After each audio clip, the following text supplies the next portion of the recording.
Àṣàkẹ́mẹ̀t. Torí ọpẹ́ o, ìyẹn ti tọpẹ́. Ọlábá òjì àbá ọjọ́ àbá ọyọ̀ àbá ọdúpẹ́. Bàbá fún mi má gbẹ̀sẹ̀ lọ kọ̀ọ̀kan. Bọ́jọ́ ìbí rẹ̀ tó sì kò láyọ̀. Happy birthday to you, ọmọ Ọ̀ṣun fi sọ. Bóyá èrò ẹ tẹ̀lé mi ká lọ torú lọ́pẹ́ lọ lọ́jọ́ mi òní.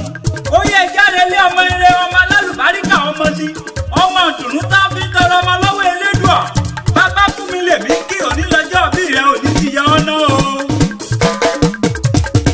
Ó yàn délé ó dúró rẹ̀ ó wù ní lọ́kùnrin. Àkùtà sọ́ọ̀lù ọmọ Ọ̀ṣun fi san. Very cute, handsome bàbá, oníwò nílárí oníjẹríba.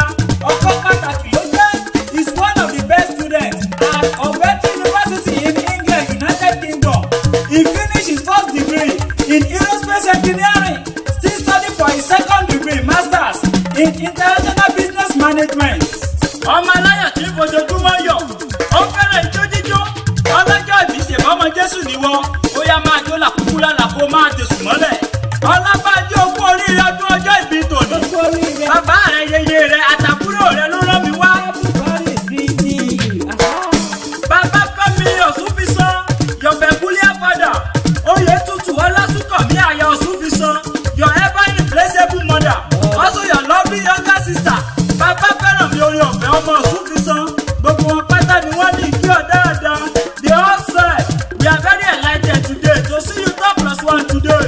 In the word of wisdom Kushu, you are a golden riddle wrapped in a mystery inside an enigma. Mo kí ọ ní mi ò tí kì ọ́, torí mo moríkì ilé bàbá tó bí ọlọ́mọ, mo moríkì ilé ìyá rẹ̀. Ẹ̀pẹ́ gẹ́gẹ́ nílé yeye tó bí ọlọ́mọ, Ìjẹ̀bú Òde ní tìyá ìyá rẹ̀. Ìkàlà Ìjẹ̀bú Ìmúṣin nílé bàbá tó bí ọlọ́mọ. Jẹ́sáré kí wọ́n lẹ́pẹ̀ tí ń ṣe lé bàbá ìyá rẹ̀. Ẹ̀pẹ́ alárọ̀, ọmọ òjẹjọ ògùnyàn, ọmọ apẹjapẹja jẹ nílé bàbá yèyé rẹ̀. Ibẹ̀ ni wọ́n ti rówó rẹ̀ rú tí wọ́n ìrówó rẹ̀ kan, torí ẹrú ní sí ní ẹ̀kọ́ kì í sí yàn. Jálá ìfẹsẹ̀ kẹ́yà ní Ìjẹ̀bú Òde nílé ìyá ìyá rẹ̀. Ìwọ lọmọ báńtà, ọmọ alárẹ̀. Ọmọ alágẹmọ mẹ́rìndínlógún, ọmọ alágẹmọ tí ọ̀yọ̀ọ̀yọ̀. Ìwọ lọmọ òrìṣà òkè jẹ́ ìgbàdí onílé yìí. Ìwọ lọmọ onígbò ọmọdé, ọmọ onígbò ọmọwọ̀ kájòjì. Torí Ìjẹ̀bú ni yó, Ìjẹ̀bú nìran rẹ̀. Ó yá o, yámọ̀ rere bàbá tó bí ọlọ́mọ. Ìwọ lọmọ Ìkàlà Ìjẹ̀bú Ìmúṣin. Ọlọ́bẹ̀ idẹ, ọlọ́bẹ̀ tí ò ṣeé bẹ́ sí. Ìwọ lọmọ Òkìní Màdàgbò. Akínlẹ̀ o, Akínlódò, Akínlóko, Akínílé, Akínlójú Òkun. Ìwọ lọmọ Obìnrin Òjòwú, ọlọ́jọ́ ọ̀dà, ọmọ Olúmuṣin Ànákòrú, Ànákòrú Bìrìkìtì. Ìwọ lọmọ Lábẹ́sọ̀ Àjàgàjìgì, ọmọ Ọmọdé Òkò, ọmọ Lúsákì, ọmọ Mísákì Kẹ́lù Ògbólọ́tẹ̀, ọmọ Wòye Kálà tí tẹ́lẹ́wọ́ ní ọ̀sán gangan.